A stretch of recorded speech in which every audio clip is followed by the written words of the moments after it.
Vamos orar pelo Saulo, para que a palavra que ele traga nos abençoe nessa noite e sejam... Quer dizer para vocês que Deus está nesse lugar. Talvez eu estou chovendo no molhado para alguns, mas Deus está nesse lugar. Enquanto estava o período de louvor lá, ele falou várias coisas comigo, falou sobre a minha família, falou esse negócio da fuligem aqui que eu contei para vocês. Deus é bom, queridos. Quando a gente busca a face dele, ele fala conosco. Deus é bom. Deus é sempre bom. Vamos abençoar o Saulo. Jesus, obrigado porque o Saulo está aqui. Obrigado porque hoje ele vai trazer para nós aquilo que tem buscado ouvir do Senhor, para que recebamos, Senhor, e sejamos satisfeitos com a bondade da tua casa, com a tua fidelidade. Então, abençoa as suas palavras, abençoa o que ele vai compartilhar conosco, que seja a tua palavra ao nosso coração. Em nome de Jesus. Amém.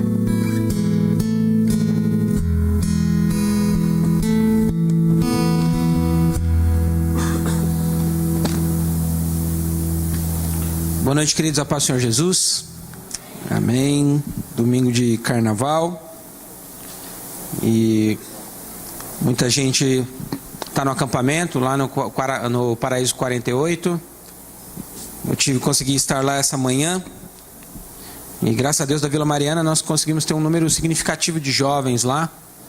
Deve ter daqui da vila aproximadamente umas 80 pessoas lá. E no acampamento todo tem 400 e alguma coisa, e foi muito bom acordar cedo e no domingo, e quando pegar o trem ver um monte de folião dentro, um monte de gente de fantasia de manhã, bêbado, dormindo dentro do metrô. Fui encontrar com o Pedro para ele me dar carona. Foi muito... E eu fiquei pensando na vida daquelas pessoas, né? Como será? Tinha gente que eu acho que nem sabia para onde estava indo. Estavam deitadas dentro do trem, dentro do metrô da linha amarela, e acho que eles nem sabiam para onde estava indo, porque passavam várias estações e eles nem se mexiam. Então eu falei, eles vão descer, vai voltar, vai descer de novo, enfim.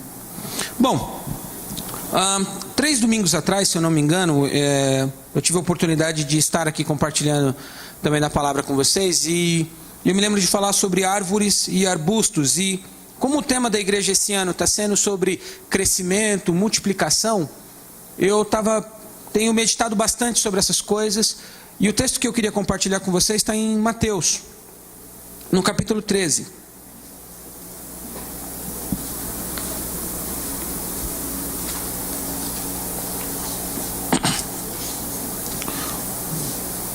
Naquela outra oportunidade eu falei sobre Jeremias 17, sobre a árvore que estende as suas raízes ao mais profundo.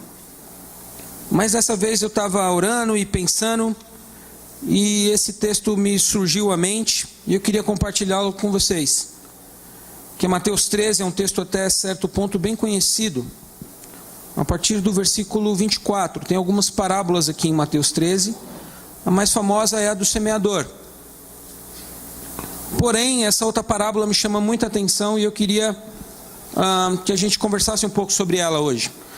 Mateus 13, a partir do versículo 24, diz assim: Jesus apresentou-lhes uma outra parábola, dizendo: o reino do céu é semelhante ao homem que semeou boa semente no seu campo. Mas enquanto os homens dormiam, seu inimigo veio e semeou o joio no meio do trigo e retirou-se. Assim, quando o trigo cresceu e começou a dar as suas espigas, apareceu também o joio. Então os servos do proprietário chegaram e lhe disseram: Senhor, não semeaste boa semente em teu campo? De onde, pois, veio o joio? Ele respondeu: o inimigo que fez isso. E os servos lhes disseram: queres então que o arranquemos? Mas ele disse: não, para que ao tirar o joio, não arranqueis com ele também o trigo. Deixai ambos crescerem juntos até a colheita. Na época da colheita, direi aos que fazem a colheita: ajuntai primeiro o joio, e atai-o em feixes para queimá-lo, e o trigo, porém, recolhei-o no meu celeiro. Mais abaixo ele depois vai dar explicação sobre o sentido dessa parábola, porque os discípulos ficaram se perguntando por que ele estava falando a respeito de joio e trigo, e naquela circunstância ele então explica a respeito de que o campo é o mundo, de que os ceifeiros são os anjos, e que o trigo são os filhos do reino que foram semeados na terra, e o joio são os filhos do maligno. Então no sentido objetivo dessa parábola, ela mesmo se explica, eu não preciso explicá-la. Mas eu penso nessa parábola também no sentido subjetivo, e olhando para ela, eu tentei anexá-la a um grande problema que nós temos dentro do nosso coração. As duas naturezas que convivem dentro de nós simultaneamente. A natureza que Paulo lá em Romanos e até mesmo em Gálatas, ele vai pegar pesado com relação a isso, quando ele faz a distinção a respeito da carne e a respeito do espírito. Existe uma luta mais difícil do que a do Anderson Silva lá contra o Nick Dias da última vez. Existe uma luta árdua entre a carne e o espírito. E pensando nessa luta, lendo esse texto, eu comecei a pensar na possibilidade de nós termos joio e trigo dentro de nós mesmos. De nós termos sido semeados com uma boa semente, e essa é uma boa notícia. Porque se você saiu da sua casa e veio até aqui hoje, num domingo de carnaval, meio garoando, é porque provavelmente você foi semeado com uma boa semente. Você recebeu no seu coração uma boa semente. E eu vou te dizer uma coisa, essa semente que foi semeada no seu coração, em várias parábolas Jesus vai dizer que essa semente é semelhante a um grande tesouro. Que um fazendeiro, ao saber que naquela terra tem um tesouro, ele vende tudo quanto tem para ter acesso àquele tesouro. Essa semente que você recebeu no seu coração é comparada a uma pérola de grandíssimo valor. Essa semente que foi semeada no seu coração, talvez na sua infância, quando você ia para a igreja, ia para os cultinhos, frequentava a escola dominical e tal. Essa semente que talvez em algum momento de crise você recebeu, uma pessoa te encontrou, falou de Jesus para você. Essa semente que você recebeu talvez em algum momento de extremas trevas na sua vida. E você já não sabia o que fazer e recorreu à palavra de Deus, e de repente aparece um servo dele, te traz uma palavra e ora com você. Você recebeu uma excelente semente. Você recebeu uma boa semente. Você é esse campo e eu sou esse campo que em determinado momento recebemos uma semente poderosíssima, valiosíssima. Infelizmente, hoje nós temos feito da semente algo qualquer. Temos negociado essa semente como quem negocia uma semente, sei lá, de qualquer hortaliça barata que a gente consegue comprar a R$1. Mas essa semente que você recebeu, que é o Evangelho, é de grandíssimo valor. A semente do reino, as parábolas vão dizer que qualquer pessoa faria de tudo por essa semente. Qualquer pessoa entregaria tudo para ter essa semente. As parábolas vão dizer que o reino dos céus é semelhante a essa semente poderosa. Você recebeu o reino de Deus no seu coração. E o evangelho, a palavra evangelho significa boas novas. Você recebeu boas novas no seu coração. Você foi semeado pela palavra de Deus. E isso tem um valor tremendo, porque isso traz mudança de vida. Isso traz uma série de coisas positivas para nós. Agora, como toda boa notícia tem um lado inverso, a má notícia é que provavelmente você também recebeu uma má semente. Você recebeu essa semente que no momento do sono, no momento das trevas, no momento da escuridão, aparece um inimigo e a semeia. E a lança no mesmo terreno que já existia uma outra semente. E o engraçado é porque na parábola do semeador, um pouco mais acima, a figura do inimigo faz um ato extremamente contrário a isso. Porque na parábola do semeador, o semeador lança a semente ao pé do caminho. E aí vai dizer que os pássaros dos céus, que são semelhantes ao inimigo, vão e roubam a semente para que ela não germine na terra. Porém, já nessa outra parábola, ele não mais rouba a semente. Ele lança uma outra semente. Provavelmente em algum momento de sono, em algum momento de falta de vigília das nossas vidas, em algum momento de infinitas trevas, nós também fomos semeados pela má semente. A semente do joio, a semente do inimigo, que traz dissensão, que traz morte, que traz tristeza, que traz medo, que traz angústia, E nós falamos, puxa, mas o evangelho não é isso. O evangelho não é isso. Por que está acontecendo isso? Porque eu leio na palavra de Deus e eu vejo que o evangelho é uma coisa completamente diferente. Então por que eu estou sofrendo tanto? Provavelmente dentro de mim e dentro de você também existe a semente que o inimigo colocou. Como o inimigo coloca, depende da circunstância de cada um. Mas eu tenho essa convicção de que essa luta sobre carne e espírito tem a ver com esses dois tipos de semente que nós recebemos. Uma do evangelho. Uma do evangelho vivo, do poder de Deus. Paulo falava que o evangelho é o poder de Deus para a salvação de todo aquele que crê. Uma é essa semente poderosa. É essa alegria que nós sentimos na reunião, é essa alegria que nós sentimos quando vemos os nossos irmãos, é a alegria que nós sentimos quando temos uma resposta de Deus num momento de angústia, é a alegria que nós conseguimos sentir mesmo quando as circunstâncias não estão favoráveis a nós. Porém, logo mais acontece alguma situação que nós nos sentimos em infinitas trevas, que nós nos sentimos sem escapatória, sem luz. No momento do sono, no momento da escuridão, nós percebemos que tem uma outra semente crescendo, e é a semente do joio.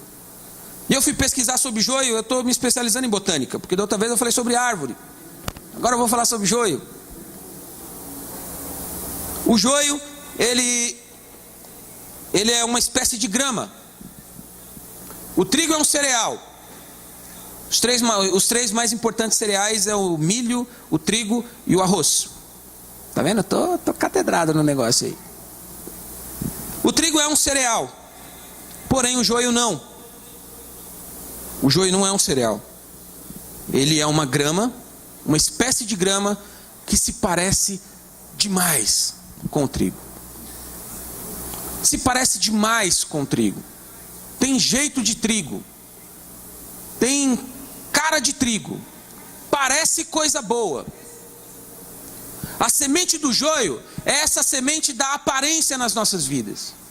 A semente do joio que é semeada no nosso coração é essa semente da aparência, do que é superficial, da primeira impressão.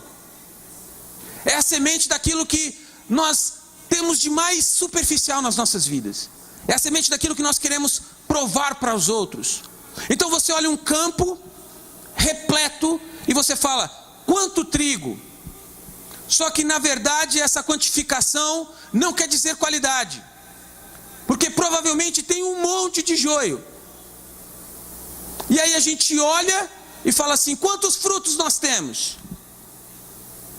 Quantos frutos nós temos? O que é capaz de distinguir nas nossas vidas trigo de joio? O que é capaz de distinguir nas nossas vidas espírito e carne?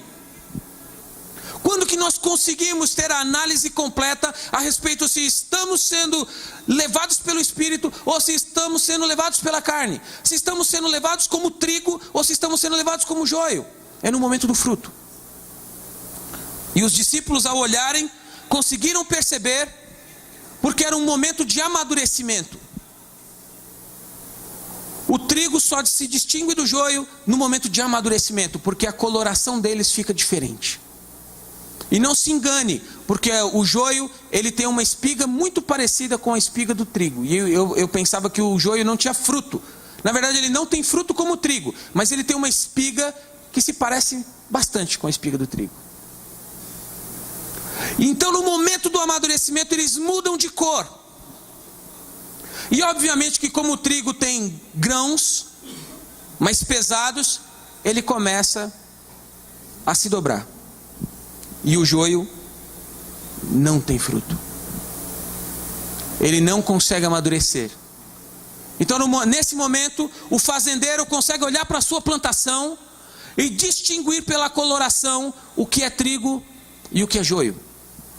Ele consegue olhar, por isso que os discípulos falaram, Senhor, mas não foi semeado só coisa boa? Mas não falamos somente da palavra? Mas nós vamos ao culto todo domingo? Nós não recebemos a palavra do Senhor? Não foi só semente boa, plantada? Por que, pois, tem joio aparecendo? O Senhor quer que a gente vá lá e arranque? E ele fala, calma, porque ainda vai chegar o tempo da colheita. O único momento que nós conseguimos distinguir a vida dessas duas sementes dentro de nós é no momento do fruto. É no momento do fruto. É no momento em que a existência, a vida, o momento, ele exige de nós fruto. Porque esse é o objetivo da semente. O objetivo da semente é que ela dê muito fruto. Eu falei isso aqui da outra vez que eu preguei. A vontade de Deus é que dê muito fruto. E o vosso fruto permaneça. É apenas nesse momento que a gente consegue perceber se nós somos trigo capazes de alimentar, ou se nós somos joios que tem cara de trigo, que parece com trigo, que tem cheiro de trigo, mas que no momento da dificuldade, no momento da dor, no momento em que nós precisamos colocar um fruto bom, nós não temos fruto. Nós não temos nada para oferecer.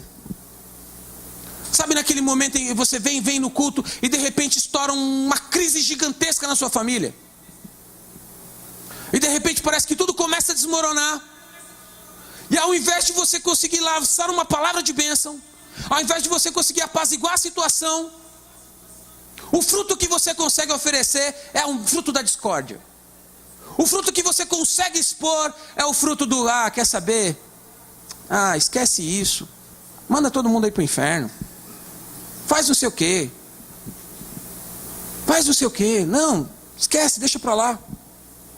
É o momento em que nós estamos em alguma circunstância e aquela circunstância exige de nós algo bom e nós não temos para oferecer. O fruto que nós poderíamos ter, nós não temos. Nós temos joio. Nós temos uma semente que não alimenta. Nós temos uma semente que não apazigua. Nós temos uma semente que não é paz. Nós temos uma semente que traz discórdia. E aí eu fui ver a foto, dessa vez eu não consegui trazer, mas eu fui ver a foto da espiga do trigo e da espiga do joio. E é bonitinho, porque a espiga do trigo, os grãos ficam tão organizadozinhos assim, eles ficam bem bonitinhos. A gente vê de vez em quando na ceia, né, tem esse negocinho de trigo, eles ficam bem organizados.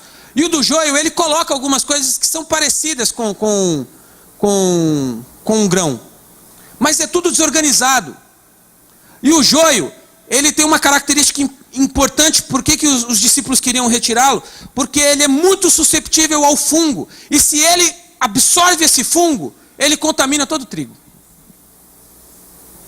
Ele é muito susceptível à doença. Então, qualquer doença que tiver na terra, no ar, qualquer peste, qualquer animal, qualquer lagarta, qualquer problema, o joio pega. O joio absorve. E não só absorve, como passa para o trigo. E aí o fazendeiro perde a colheita. E aí o fazendeiro... Então tem momentos na nossa vida em que essa semente do joio que está dentro de nós, ela se expressa mais. Ela aparece mais. E eu queria ir com você em Lucas para mostrar um caso em que o momento pede de nós um fruto. E aí nós mostramos em qual dessas naturezas nós estamos inseridos. Ou qual dessas naturezas tem mais força dentro de nós. Lucas 15. Versículo 11.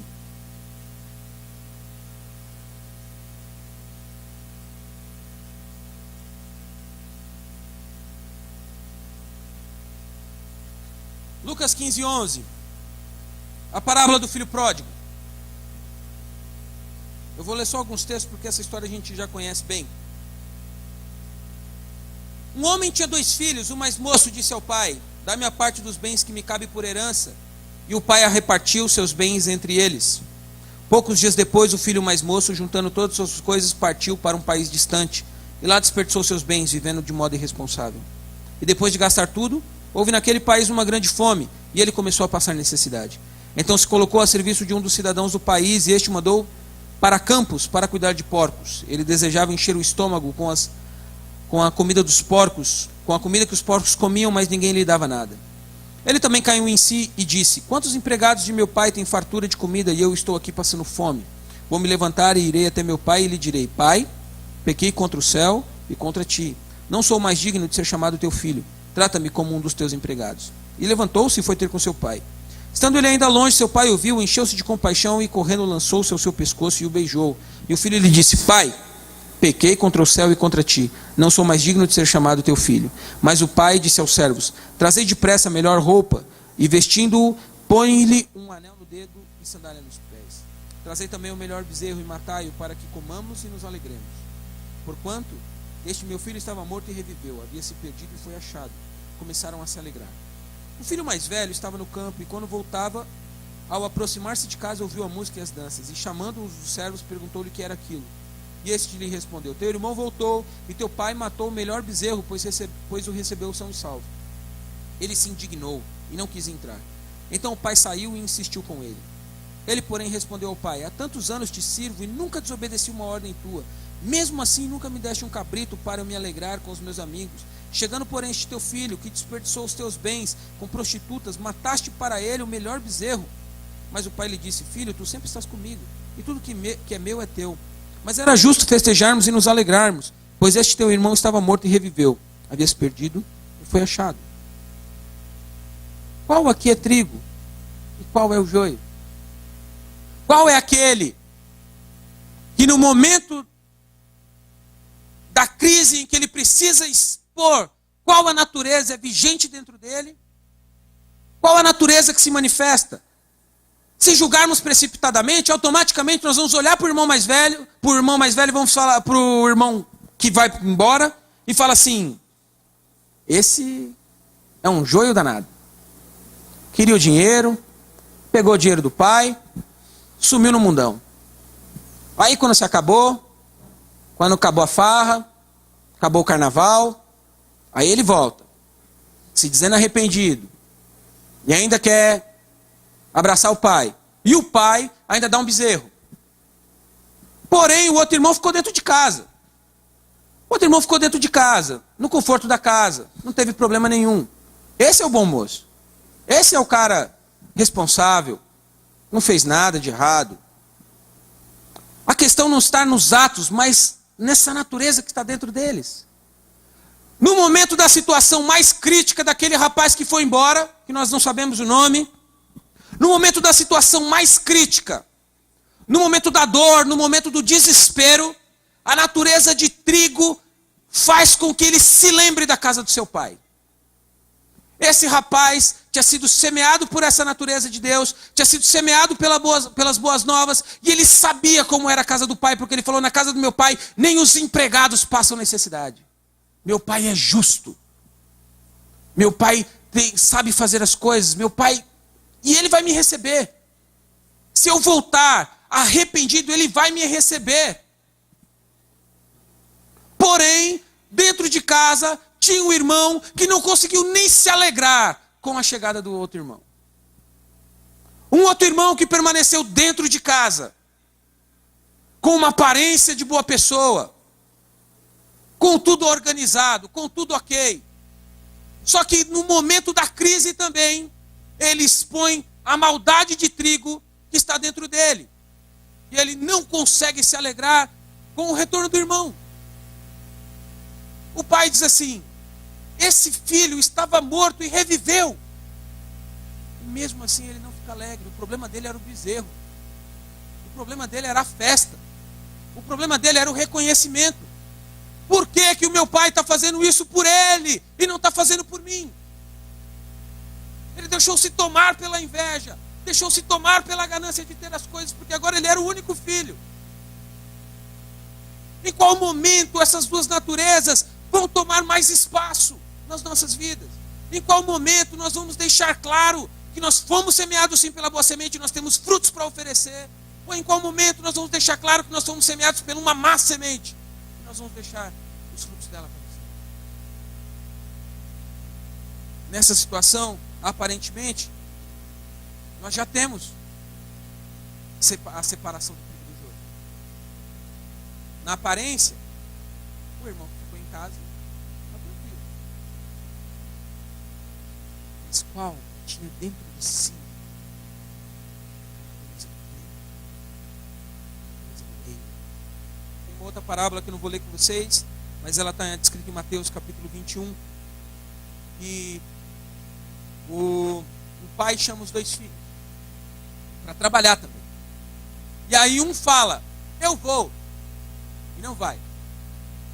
E o outro fala assim, eu vou. Um fala não vou e vai, o outro fala que vai e não vai. Aí Jesus pergunta, qual desses fez a vontade de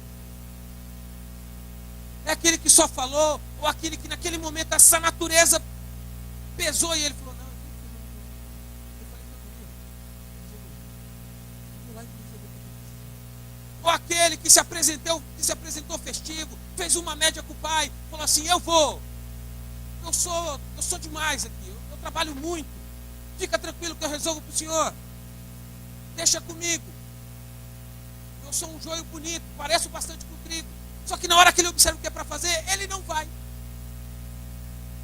porque ele não tem essa essência, a única coisa que ele tem é o nada, do joio.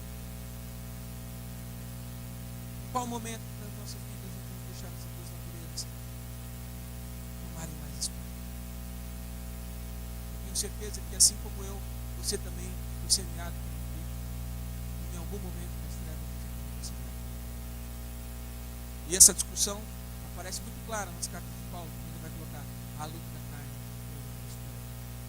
Você recebeu o Espírito de Deus, então ele está militando contra o trigo. Ele está militando contra o joio, que quer ter só a aparência. O joio quer ter só a aparência, quer estar entre o trigo. Mas nunca consegue produzir um fruto. Mas nunca consegue produzir nada. Tudo que sai dele é ruim. Tudo que sai dele é desgraça. Tudo que sai dele é pessimismo. Tudo que sai dele é inferno, porque ele está imbuído do inferno. Então tudo que sai dele é maldade, porque ele não tem a natureza do trigo. E isso é simples. Não é o que se fala, mas é a natureza. Por isso que para o Evangelho é extremamente significativo falarmos a respeito de novo nascimento. Porque às vezes a gente fica batendo cabeça com gente que nunca vai frutificar. Na verdade não é porque ela não quer frutificar, ela não tem como frutificar porque não nasceu de novo, não tem uma nova natureza. A carne manda mais, o pecado domina ela. Então ela até quer fazer alguma coisa, ela às vezes até chora, fala, não, mas eu queria, eu tento.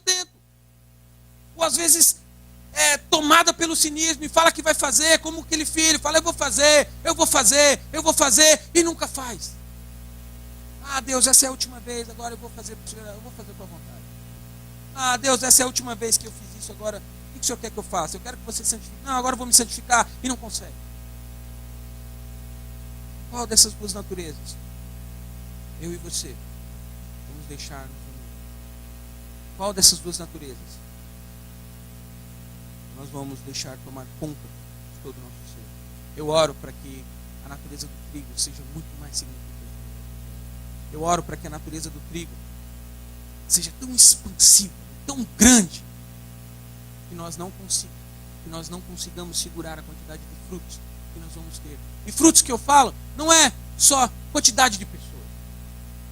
Frutos que eu falo é você ser algo bom. É você conseguir estar num ambiente e as pessoas quererem você lá. É você conseguir, as pessoas saberem que você sempre vai ter uma palavra de bênção. É as pessoas saberem que você vai ter uma palavra de refúgio para ela, de descanso. As pessoas hoje já estão tão tristes. O mundo já está tão difícil, o Brasil já está tão ruim. E nós já temos muita gente para nos dar mais notícias.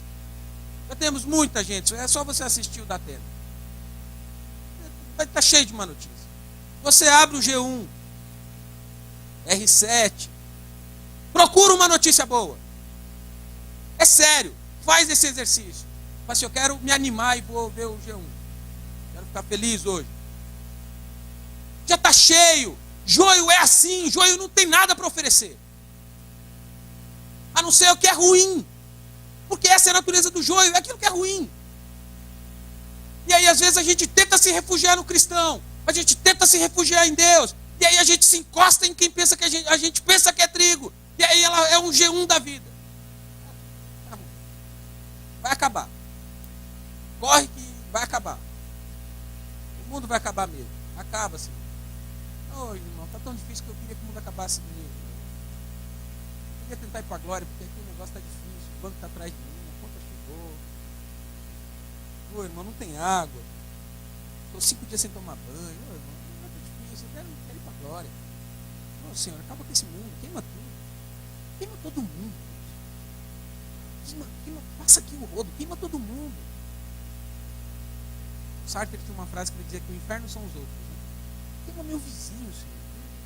Chato. Nos tempos de crise a gente quer queimar os nossos governantes. Queima todo mundo, queima a Dilma, queima o Alckmin, queima tudo, Senhor. Queima esses políticos. Tantas más notícias. Mas eu queria te convidar a deixar a natureza do trigo falar mais alto. E nós termos sabor para oferecer.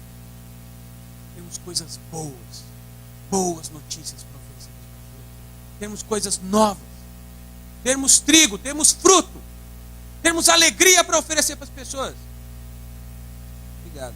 Pensei que a água aqui, quando eu falei do álcool, me lembraram da água aqui.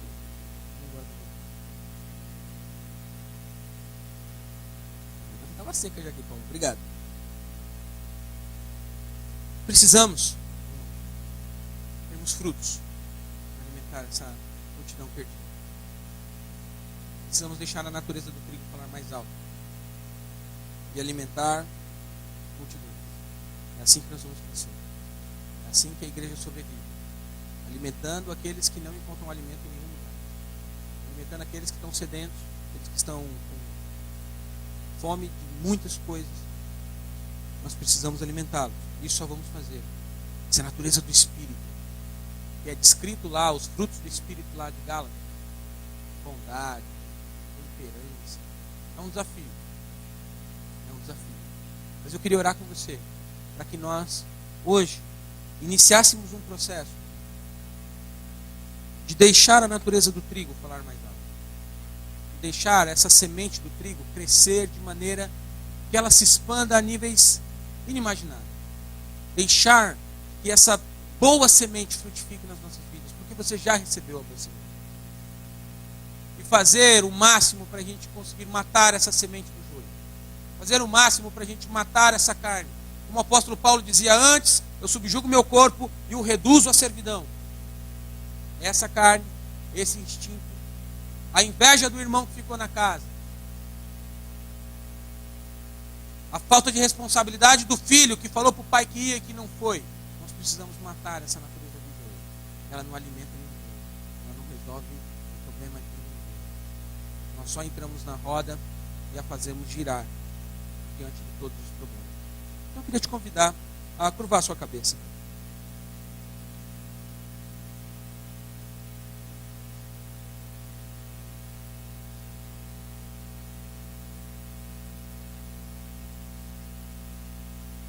Te convidar a curvar a sua cabeça e pensar em quantas vezes você e eu também deixamos essa natureza de joio falar mais alto. Quantas vezes a nossa boca pronunciou o que a natureza de joio tem? Nada. Conversa vazia. Conversa sem fruto. Palavras sem objetividade, palavras sem necessidade.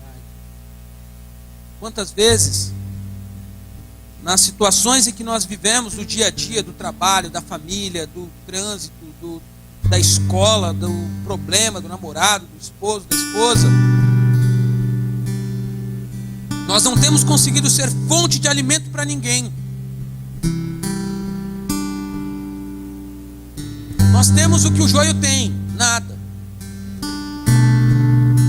Porque não amadurecemos, não nos expusemos ao processo de amadurecimento, não deixamos, não absorvemos o que a terra tem, o que a água tem, o que a chuva traz. Nós não absorvemos a palavra de Deus na sua integralidade.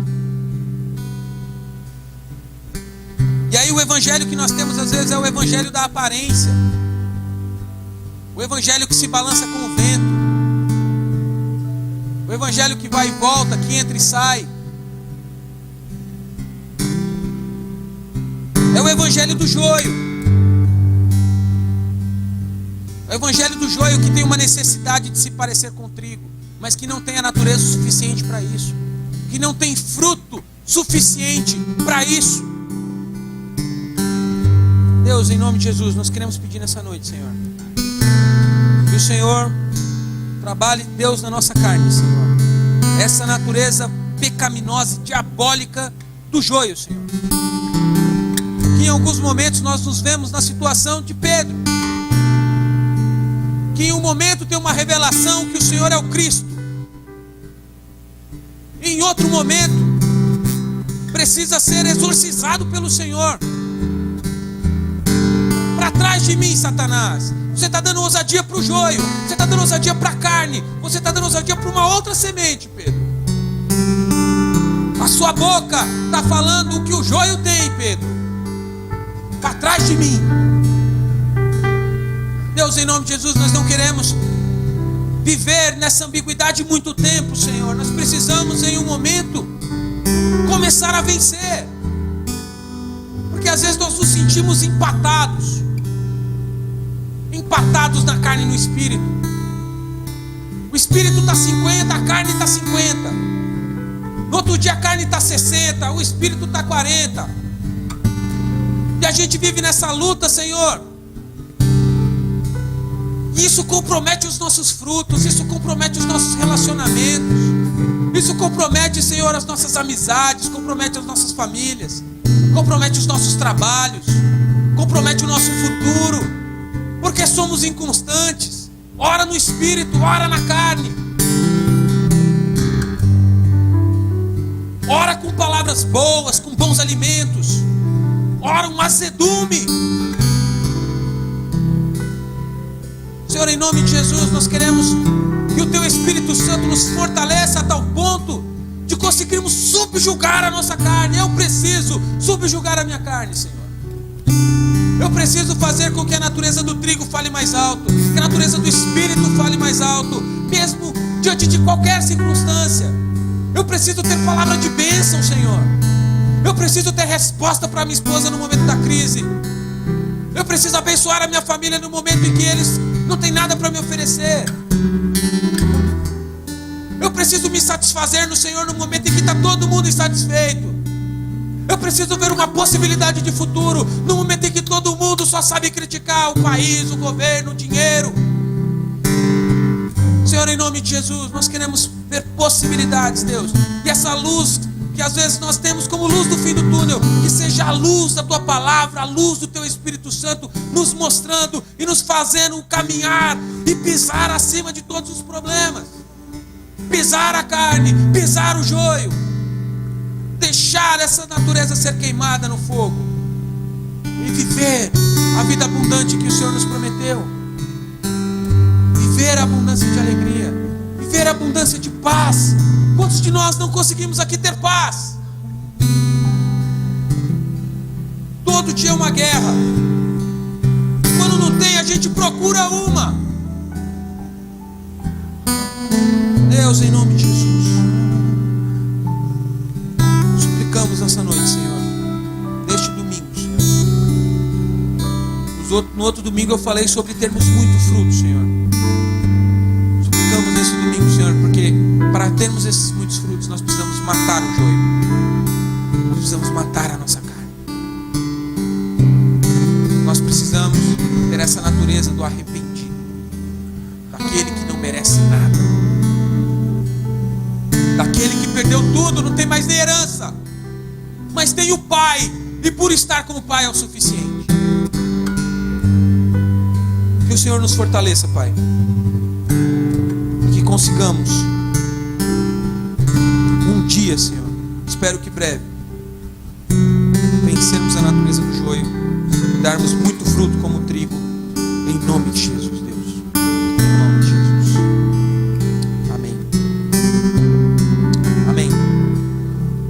Glória a Deus, que Deus abençoe.